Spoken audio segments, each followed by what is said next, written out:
This bamboo, I don't know what type, but it's from the garden. I thought mine was gonna take over like this, but not really. This is a giant grade growing in my front yard. I don't know what type it is, but I know there's so many type of giant gray. The first year it only grew two. The second year it had multiple shoots, like maybe three, but only one survived.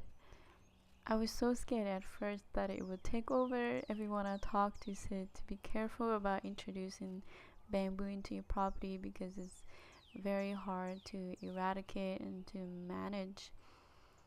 But I think they are wrong. I don't know, but I did some research recently and they said it can take up to 7 to 10 years for them to establish. That is a long time. I was a little disappointed when I discovered that. Um, I don't know. Will it take over my front yard? I'm not sure. I just have to wait and see. I have another one variety here. This is Moso.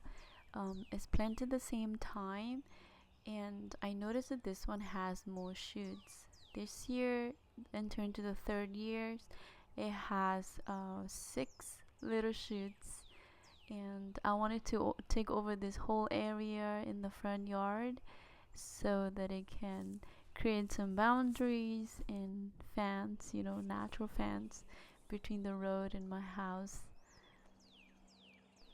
I can't wait to harvest this bamboo because I really miss eating them. For now, I just have to wait and see how long it's gonna take. I try giving it water every day and chicken manure from the backyard. Has anyone grown moso or giant gray before? Let me know how yours goes. Thanks for watching and see you in the future.